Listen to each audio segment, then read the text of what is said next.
So when the organizers of Ideas for India invited me to moderate this session, I thought, what a genius conversation. What a timely conversation. We've just had the King give the world a global masterclass on soft power and diplomacy, putting those two aspects back on the geopolitical stage.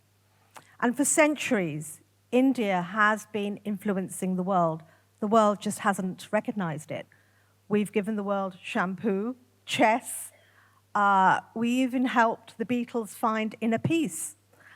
And last year we had, I don't know if you remember, but we had Prada with Kolhapuri Gate, so which is the Indian chappal, where they stole the chappal idea, took it down the runway, and didn't credit the artisans. So that also made me think, has India given, or has it had aspects of its culture taken? So I have two very relevant speakers here with me to create the conversation for you. I have, as we can see, we've had Lakshay Raj Singh, who is the 77th custodian of the House of Mewar, global ambassador, philanthropist, businessman, and the House of Mewar is a dynasty that is over 1,500 years old. And then we have Rajeshwari, who brings the two superpowers of India, yoga and Bollywood. You might recognize Rajeshwari from being a Bollywood actress, former MTV presenter, and motivational speaker and yoga teacher. They're having their own conversations here. Panelists, behave. So my two panelists don't just bring an aspect to this, they also bring heritage, culture. They have culture running through their DNA. So my first question to you, and it's an open question, whoever would like to go first. When we hear the phrase India's soft power, what do you think people most misunderstand about that phrase? Okay, Hukum Sir allows me to go first. Thank you. Thank you, Sangeeta ji. A big hello, firstly. It's wonderful to be here, and I would love to connect with each of you. So I always, I'm a mindfulness coach and a mindfulness speaker and an author, so I have a very different view that when we think about India's soft power, something that we misunderstand often is that we relate it to its visible success, the global leadership, and people immediately name Sundar Pichai or Satya Nadella. But I think our deeper influence lies in something much more unique. It is our spiritual wisdom. Now, I'm not talking about the rich and the famous families in India. I'm talking about the common man, just the villages in India where people have very little. They're extremely generous, they're still, and they practice the spiritual wisdom of India. So when we connect with them, and they could be in any place in the world, but if they've truly practiced the spiritual wisdom, they shift the way you experience life. Remember, we come from a civilization that distinctly told us the difference between knowledge and wisdom. So knowledge can teach you how to create, invent, but also destroy. Wisdom will consistently tell you, should I? And especially in today's times, just the beautiful philosophy of namaste, the divinity in me bows down to the divinity in you. I saw that how Hukum Sir was meeting everybody. Oh, aham brahmasmi, I am the Brahman. I'm not separate from you. So especially with the way people are fragmented, filled with anxiety, I think India could bring about stillness and stability in an unstable world. But don't be mistaken, this philosophy needs to help the world, but also help India first, because we need to embody it. And then you'll see the difference, not just in how we lead the world, not just economically, but a country that will truly bring about that change is a country that will change the way we connect with one another. Compassionate people-to-people connect. That's what I feel. Hukum Sa. Yeah. My pranams and namaskar first and foremost to all of you. Just a quick question with a show of hands. How many of you understand Hindi? इतने में तो यहाँ सरकार बन जाएगी, ठीक है, बस. One of the reasons to ask this question is because my English is like my friends. You know, the only thing is that it's very strong, but I have no control over it. And the first 15 minutes I really tried to behave, but I think now I think the moment has come when we kind of don't stay behind in saying things that trouble us or bother us. You know, आलोचना करने में जब हम पीछे नहीं रहते तो अच्छी बात को कहने में भी पीछे नहीं रहना चाहिए. मेरे लिए सबसे पहली बात तो ये कि एक फैन मोमेंट है कि जिनको आपने सुना, देखा, समझा, उनके साथ में you are on stage. So literally my CV has to be updated, and I will say that I have now shared the panel with you, ma'am. You know, I read up all about your ADHD work, all the work that you're doing with children was only to make sure that I impress you, but the fan in me is alive, you know, so thank you for all the lovely music that you have spread, all the love that you have spread, the differences that you have made in our lives at the phases that we were going through things and taught us a lot even without having to know you firsthand. But I think the way you came across, you communicated, the words that you put out there, I think impacted every person that was listening to your music. So it was a great journey to be able to see that, and today sharing that stage with you. So thank you. And interestingly enough, we are also working now in the same area, in the same space of helping children, so which is again something that I'm very, very happy about. So coming back to the questions, yeah. I thought we did have an understanding that you were only going to ask difficult questions. Oh, here. no, not at all. I think you've got a very interesting perspective to give us with your heritage. So the question was about the misunderstanding and the soft power. Yeah. See, at the end of the day, the trouble with India is that people still think that it's a country with snake charmers and you know, people are sitting there and, you know, the monkeys are performing and all of that. But we have to understand, from snake charmers to monkeys, we've come to the world of the mouse, right? And now we are teaching the rest of the world. So right from being on streets and showcasing a certain power, today we've gone into corporate offices where you click on that mouse and you change the world. And I think it's what ma'am has already mentioned, that today Indians have taken that seat and are teaching people and showing people the way in the world. And I think there couldn't be a better phrase, what also ma'am mentioned in Sanskrit through the Vedas, something that we also very firmly believe in is being executed in different ways, is of Vasudev Kutumbakam. We definitely mean, practice, pray, and say that this world is one family. And I think today, through the means of the 21st century, we are being able to do that. I think, but the one thing that we have to be conscious about is the fact that the world has definitely become a smaller place. There's no denying that. But human-to-human contact has kind of drifted away. You know, दुनिया ज़रूर छोटी हो गई है, पर इंसान इंसान से दूर हो गया है.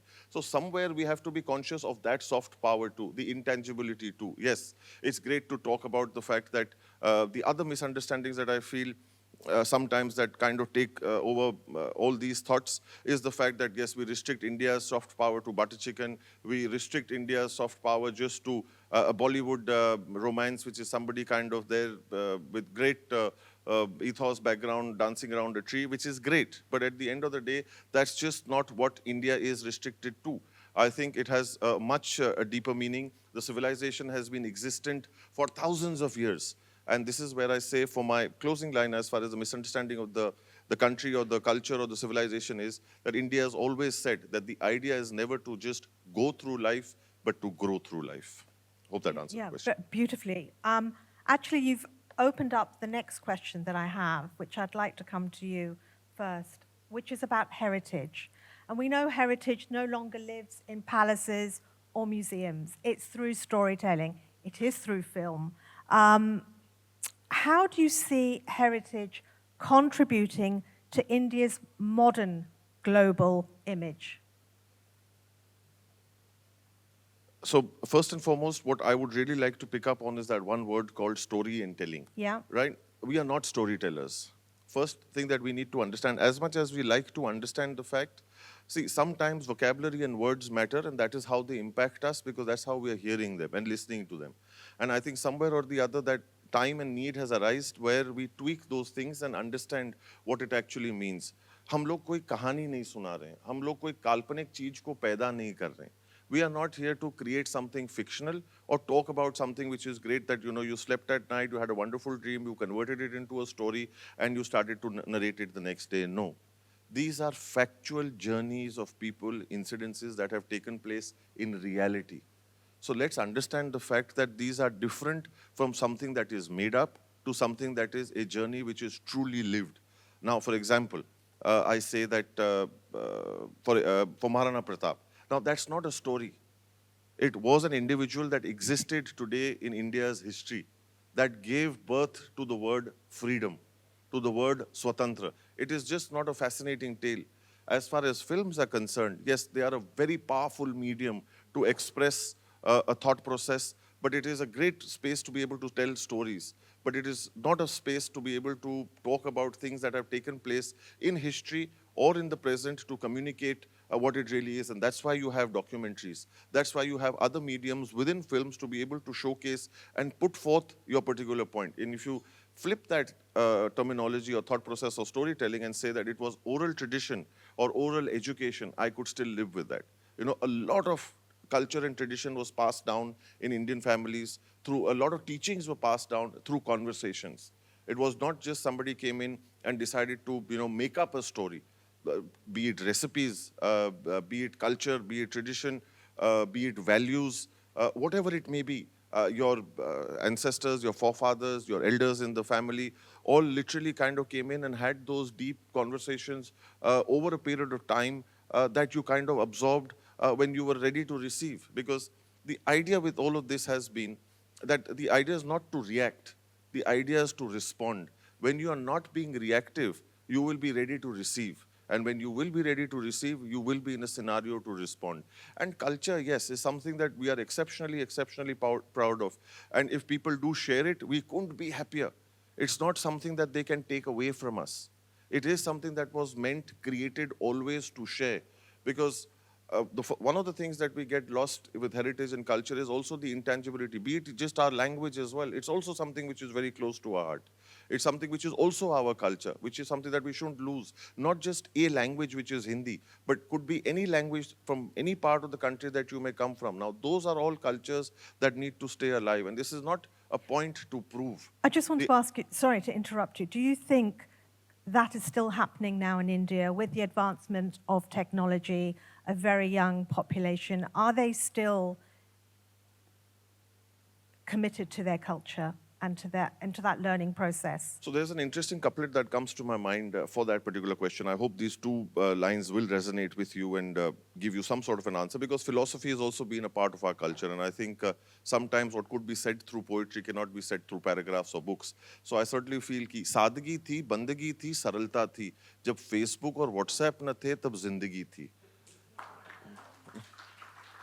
आप जो 2-4 लोग भी ताली बजा रहे हो, आप रहने दो, क्योंकि मेरे को ऐसा लग रहा है 4 लोगों के ऊपर भीड़ का लोड आ गया और मेरे को टेंशन हो जाती है. तो अगर बजा रहे हैं तो फिर पूरी तरीके से खुले मन से करें, क्योंकि अकड़ जो है वो मुर्दा लोगों में होती है, जिंदा लोगों के अंदर विनम्रता होनी चाहिए. Thank you. We're running out of time, believe it or not. So, Rajashree, I'm going to come to you very quickly, which is we know that yoga well-being has become $1 million industry. It's a global phenomenon. How can India retain its authentic self while the world is commercializing these traditions? And how can it retain? Yes. See, I firstly, but Hukum Sir, social media is great because I'm teaching children all about your heritage and culture through social media. So we have a love fest going on here. Your page is absolutely unique. So you see, we can use social media positively, and as long as we lovingly guide our children and give them their presence. And coming to that very important question, yoga and mindfulness. So can we really control the narrative and control the traditions that belong to India? Not really, because the moment an idea becomes universal, then it belongs to the person and it will evolve according to the interpretation and how he or she adapts to it. And also, authenticity does not come with ownership. It comes with, are we practicing it? So yoga and mindfulness will show in a person, instead of us just simply saying that we did it first, we are the ones who originated with this practice. For example, even neuroplasticity, according to Western psychology, is the greatest discovery of the 20th century. Indians have known it. We don't have to say that. Does it show? Does it show in our people-to-people interaction? Does it show in the emotional texture in our streets in India? Does it show in the way people believe in yoga and mindfulness? For example, even in Bollywood, all my friends think of yoga as just an exercise to sculpt the body, but it's actually to sculpt your mind. And so Bikram Yoga made it so famous, and then of course he had controversies. But all the Bollywood actors as well, they love the phenomena of 60 Surya Namaskars very quickly. But then it's grounding to know of this amazing guru, Zubin Zardoshti Manish, right hand of BKS Iyengar. और वो कहते थे, don't worry about 60 Surya Namaskars, give me one Surya Namaskar. But with precision. So when you do the Hasta Uttanasana, when you're looking up, I want to see the sweat drip down and stay in that moment. That's when you'll see the change of yoga. So don't have aspirations of just losing weight, because by default you will. But have the aspiration of, wow, I need to sculpt my mind. And in the same way, dhyana, mindfulness, I do that, and I host retreats which are extremely exclusive. But ultimately, I tell people, keep the phone with you. Ultimately, can you keep that peace in the eye of the storm when you go back home and your spouse perhaps is having a bad day, or your children are really testing your patience at the end of the day? That's when your dhyana will show its presence. How easily you forgive, how evolved you are, how you truly deal with people when life is tough. So I feel we don't really need to brand it anymore. Everybody knows it comes from India. Everyday behavior. And this is the future. When we have so many influencers, but the future will belong to the people who are actually practicing what they preach, because knowledge is not power. Knowledge is just potential power. The true power is practice. So, and then we don't need to own anything. It will anyways be ours. Thank you. And you're absolutely right. Yoga is about union, body, mind, and spirit. So on that, I've just had the 5 minutes. Are there any questions? Quite a few hands. Let's go, because we've only got 5 minutes. Let's be quick. I'll come here first, and then we'll go over there. Thank you both. Thank you both for what is a really well-articulated philosophy and your culture. I'm very grateful for that. But you asked for the tough question. Can I try and give you a tough one? Where does trust sit in this exercise? And what I'm saying to you, you come from a culture that has much to offer, but the world does not understand your culture, and the world does not really have a perception of it. So how do you build trust within what you've just expressed? And who's your question directed to? Well, it's to the gentleman and to the lady as well. Yeah. How do we build trust, sir? Yeah. Lovely. So Hukum Sir very beautifully talked about Vasudhaiv Kutumbakam, that the world is my family. So when I work with corporations like Google, Infosys, Tata's, we talk about, I talk about psychological safety. The greatest thing we need to build between humans is trust. And it sat right on top in our ancient philosophies, in the Upanishads, and guess where trust lies and psychology and psychological safety lies? Community service. That's where we completely unite. So then there's no hierarchy, because you're no more my boss, I'm no more the employee, and our lines get blurred. So one of the most powerful exercises to build trust, because we will naturally trust one another. As Gandhiji beautifully said, the enemy is not hatred, the enemy is fear. How can I work towards eliminating all fear that you can trust me? That's what you build in your relations with children. And that's the most important factor that you build even in corporations, which people do not take very importantly. But great organizations like Google do. How can I build psychological safety? How can I build the trust between us? And it's service. It's community service. And the Vedas often talked about, that's why they never isolated mind. They kept mind in the forefront and linked it to community service, the environment, and of course, consciousness. Thank you. So we'll go to the next question. This gentleman here. Thank you very much. First of all, I would like to thank the organizers for inviting me here. And Rageshwarji, thank you very much for enlightening us about your spiritual wisdom. Very impressed. You raised the point of namaste, right? But you know very well that namaste is a beautiful word. But what percentage of India and people in India, they know the meaning of namaste? Not many. I'll talk to you later. First, and the other thing is, I would also like to extend my thanks to Ms. Lakshra Singh Ji Mewar. And thank you for coming out to London. Sorry. Welcome to London. Excuse me. We can't hear you very well. So your first question was about namaste? Yes? My question was, it's not a question, namaste is a compliment, yeah, for namaste. But I'm just adding that we are into the namaste business ourselves as well. So not many people in India, they know about namaste. That is the reason I was mentioning that. However... Yeah, I think you need to hold your mic a little bit away.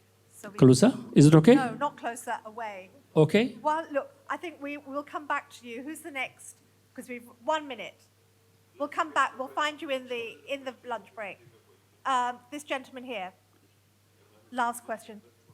Yeah, we will. This is Okay, how we've run out of my time. name is Sivakumar. I am from Madurai, Tamil Nadu in India. Okay, this is to Mr. Mewar. You said a small phrase in Hindi and many people clapped here. And there are many of us who don't speak or understand Hindi. If you, for a benefit of those who don't speak Hindi, could you please briefly translate it in English so the others also can enjoy? Sorry, again, we can't hear the Is question. it better now? Yeah, yeah. Without the mic?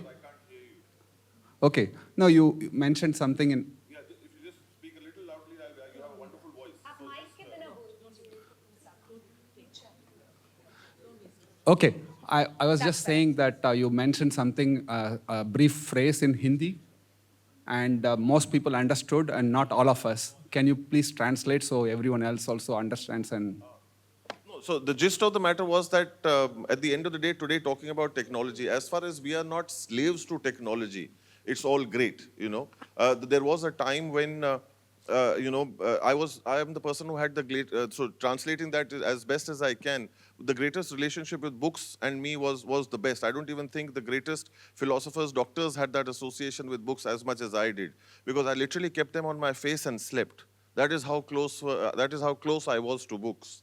So, and that is something that you cannot do today with a mobile or a laptop, is put it on your face and go to sleep. So that was basically the... Thank you. That was a great question, because I also was wondering what the translation to that was. We have sadly, okay, one last question, and then we will end. This gentleman over here. And, oh, there's a lady in the corner. Okay, do you want to ask your question? The gentleman there with a hand up. And then we'll come to the lady in the corner.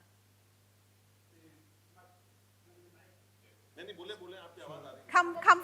My question is for Mr. Lakshra Atal Singh Ji. I've done some research on your work. Do you want to come closer to the stage and ask the question? Sorry, can you hear me now? So my question for Mr. Lakshra Atal Singh Ji, you run many charities in Rajasthan and India. And we're also talking about India's soft power. So how do you think charities can play a role to improve or increase India's soft power in the world? Well, at the end of the day, very simply putting it, our charities, anybody else's charities, or any work that you want to do, if a civilization, a country, a state, a city, the world, if anybody wants to move forward today, in my absolute clear understanding, the only way to be able to do it is through education.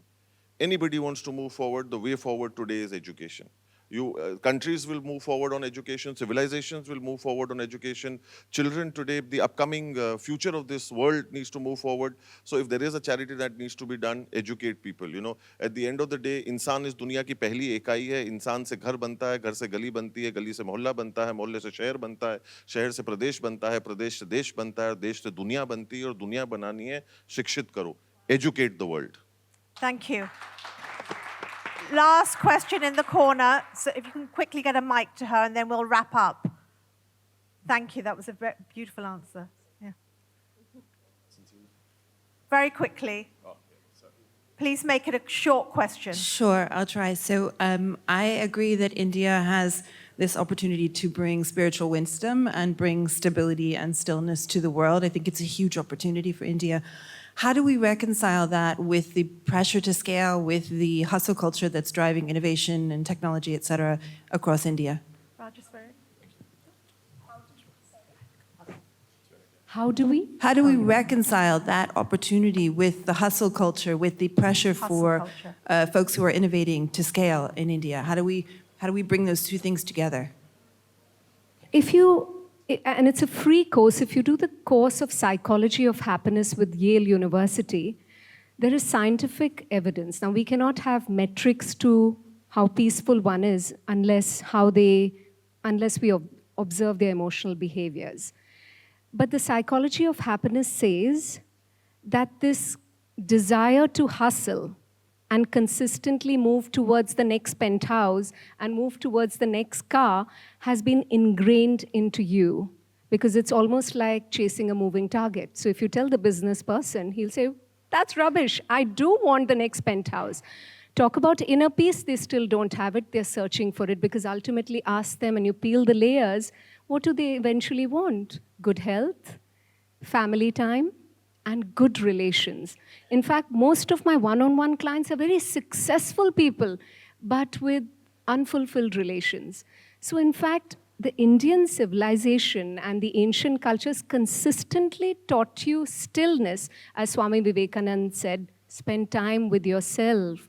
My definition of success doesn't have to match somebody else's. It can be as simple as, okay, I want to make a lovely biryani or lal mas curry at home, and the woman is happy, and we should salute that. Or I can have, business ambitions, and that's absolutely comfortable as well. What we're not allowing is for people to have their different definitions of success, and that's why everybody now believes that they must be busy, they must come across as high profile, and they must come across as people who do not have time. That needs to change. And on that, we are running now completely out of time, and I can see the people at the back waving frantically. I just want to say thank you both for sharing your gyan, your wisdom.